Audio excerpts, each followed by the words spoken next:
Our political insiders, Tony May, Charlie Giroux, join us once again. Guys, thank you for being here. Good to be here. Always great to see you. Let's get started with Iraq right now. It seems to be the talk, the buzz nationwide as far as should the president get us involved once again in a war in Iraq, or at least some sort of movement. He's already sending a couple hundred Marines in to help, but we know that's not going to be enough with the amount of damage already done. Charlie, we'll start with you. There was a president who once upon a time told the American people, beware of foreign entanglements. That was George Washington. His advice is as good today as it ever was. We've spent trillions of dollars and sacrificed thousands of lives there, and look what we have to show for it at this point. By the same token, there are still American interests that have to be protected. I'll let Tony explain how we should do that. You have the floor, Tony. Go ahead. I've got to agree with Charlie. George Washington was right. I have one four-letter word to describe the situation. No, no. This is for all intents and purposes, a civil war.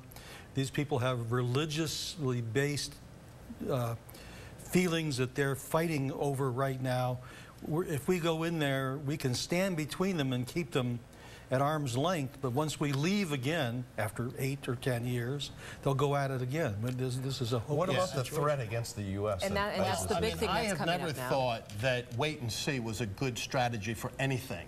But it may be in this case, because Tony is correct. I mean, these are religious civil wars, frankly, waged by terrorist thugs. I mean, let's be blunt about it. And they've been fighting for hundreds of years. Our presence there right now is not going to do what it would do in a conventional war, because these people are very mobile. They've already proven that. So I think, maybe wait and see is the best plan.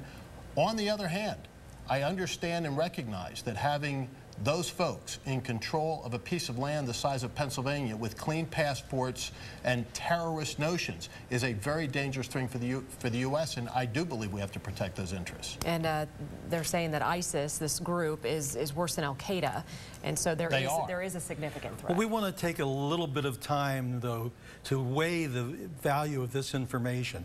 Remember what happened the last time? We took everything at face value that was claimed, and there turned out to be a lot of, let's be generous and say, miscalculations. There were no weapons of mass destruction.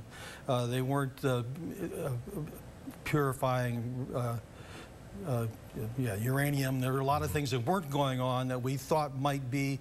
We have the luxury of time to let this situation sift itself out, and we have pretty sizable powers in Iraq and in Iran and in Saudi Arabia who are going to act as counterbalancing forces in this dispute as well. All right, let's talk PA budget real quick. Let's move on. Something simple, yes. Yes, exactly. We're running out of time here for the budget. And we're running out of time in the segment, so what do you think? We have plenty of time left for the budget to be done. It may not get done exactly on June 30th, as it has in each year that Governor Corbett has been governor, but because of where July 4th falls this year, a couple of extra days I don't think is going to be significant. They'll get this wrapped up. What do you think? I think it'll run late, and the question is, can we get changes in the pension system that will save money without reducing the benefits to a drastic degree for future state employees? It's going to be a tough set of decisions to make, and it's going to take a lot of thinking and extra hours on the part of the General Assembly in the next week or so. Neither one of you said taxes. Mm-hmm. Well, that word's floating around now. Taxes. I've said it. Tax increases are bad for the economy. I know that Tom Wolf wants to tax a lot of things, and as the summer goes on, more is going to be told about that. There's really a tax that he's never met that he didn't want to raise. Can the governor keep his no tax pledge, do you think? I think that the governor can. And economic growth has been the byword of this administration. You grow an economy by having low levels of taxation. He showed leadership by raising gasoline taxes. He can show leadership by putting a tax on the extraction of natural gas in Pennsylvania and help solve this problem to a great deal. Got to end it there, guys. Thank you. Tony May, Charlie Giroux. You can see our political insiders every Tuesday right here on CBS 21 News at 5:30.